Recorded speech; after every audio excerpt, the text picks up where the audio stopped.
Found out there is no business trip. While she was on business, I, 30 male, wanted to leave a present at her, 27 female, desk at work for her birthday. When I arrived, I discovered that there was no business trip. She had called in ill, as had the coworker who had assured me that I had nothing to worry about. She'd been emailing me images of her hotel room and the places she'd been viewing.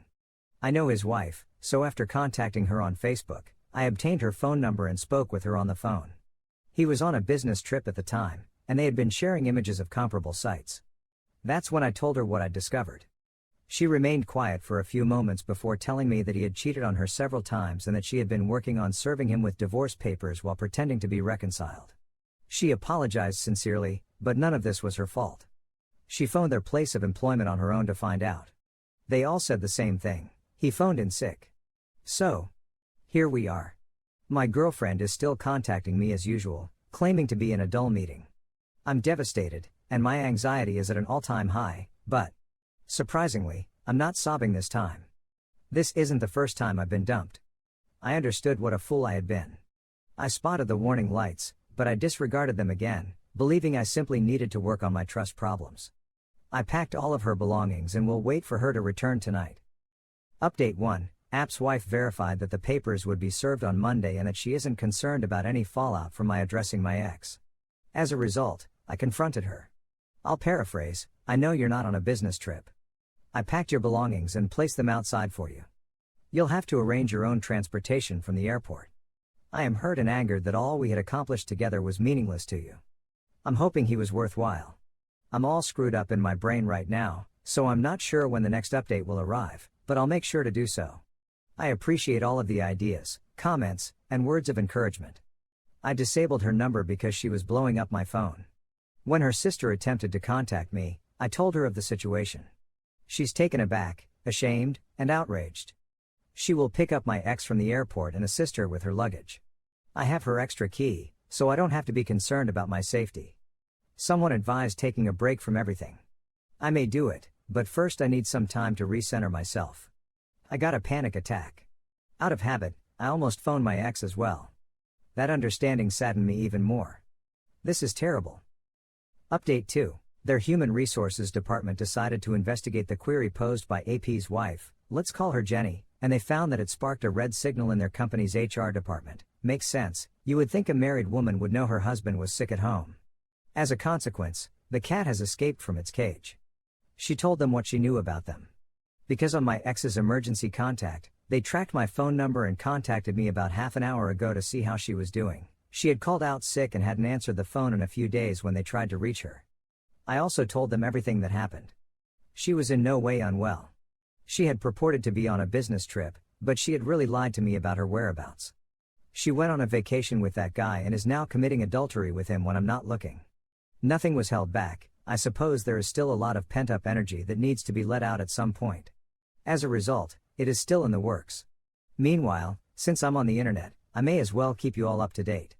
In any case, Jenny phoned me soon after I texted my ex-boyfriend yesterday, and she immediately started blasting up my phone with the fact that AP had been calling her, being more chatty than normal, and eventually asked if anything was wrong and what she was doing. She agreed to go along with it. This lends a great deal of credibility to his and my ex relationship. Girlfriend's my ex-girlfriend and her sister came to pick up her items when they landed at the airport late last evening. They didn't knock, and I didn't open the door to greet them either. After they finished, they sat in their car for a little while. As they talked, I could see her sister's hand signals moving frantically behind her back. I'm not sure whether she was lecturing her or if she was just being rude. She seemed to be in a bad mood. Her ex was put to rest by her own hands, according to her. It wasn't long until she came out and knocked on my door. Many Redditors recommended me to just ignore her, but I made the decision that I wanted to talk with her personally. I was interested in hearing what she had to say about herself, and I was expecting to see her throughout the interview. What a dreadful performance by the cast. It was very painful. It didn't mean anything, says the narrator after lying, dodging, and gaslighting. She begged for a solution and pledged to restrict him from everything, including her phone, and to keep it unlocked at all times. She even made an effort to guilt-trip me at one point. I asked her to show me her phone, which she did. She categorically refused. She was resolute in her opposition. I'd reached the end of my rope. I told her to stay out of my way and not to get in touch with me again if she did.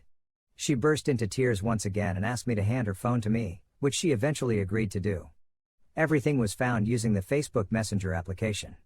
Nudity and films are all on the menu.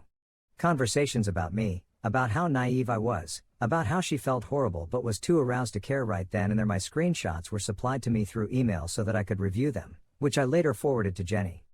I returned her phone and told her that everything had come to an end. I'm not going to deny, seeing her sobbing in such desperation really hurt my heart. But I had to remind myself that she isn't sorry she cheated, she is just disappointed that she was caught cheating. She was well aware of my prior infidelity and how distressing it had been for me at the time of the affair. It didn't make a difference in the outcome. She was willing to take the chance of squandering 5 years of their life together. And for what purpose is it being used? It was then that I closed the door, spoke on the phone with my parents for a few minutes, and sobbed myself to sleep. I reassured Jenny that I was there to help her if she needed it, and that she was welcome to stay with me and my brother if she needed a place to rest her head. I'm already looking forward to what today will bring. On the time being, I'm at a loss for what to do with myself. I'm not even able to fall asleep again. Update 3, Jenny, AP's wife, notified me that both AP and my ex were sacked from their jobs. Not only that, but he was served with divorce papers on the same day. They got into a big fight, and he began smashing and bashing everything. He never touched her, yet she still feels unsafe in his presence. Her parents are in Korea, so she will be living with me until she can find a home of her own. My brother is now deployed, thus his room is empty. My ex, on the other hand, has moved back in with her parents and has been sobbing continually, according to her sister. She hasn't left the home in a long time and hasn't spoken to anybody. Her father apologized to me a few days earlier. Throughout the years I've known him, he's always been silent, cold, and aloof, but on the phone, he was quite friendly and provided me some much-needed words of comfort and advice. As for me, I'm not very good, but I understand that these things take time to iron out. I've been here before, yet it still hurts. 5 years squandered. She was my rock, the one person in this world I could turn to and open myself to, and now I can't. Was it worthwhile? Is that what all those 5 years have meant to you? She was such a good person, self-sufficient, diligent, and truthful. She always seemed to have her stuff together, and you could tell she was going far in life. Her enthusiasm simply made you want to keep your things together. But now it's as though I've forgotten who she is. Everyone is aware of what she did. I made a bad decision and opened up to someone with a large tongue.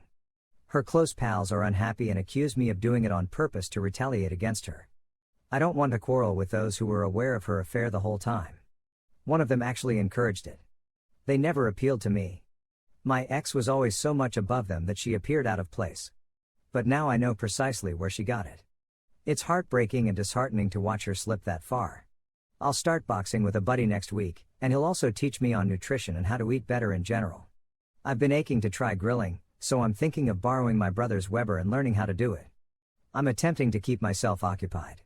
Because I work from home, everything reminds me of her. Someone recommended moving the furniture in the home. That's a fantastic concept, in my opinion.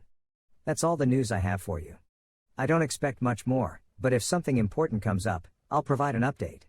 Thank you very much for all of your help, generosity, and guidance. Edit. Yeah, I've been granted the option to fly to New Orleans for free next month. Jenny and I are thinking about traveling somewhere to get away from all of this nonsense. We've never there, and we're both foodies, so this may be precisely what we're looking for.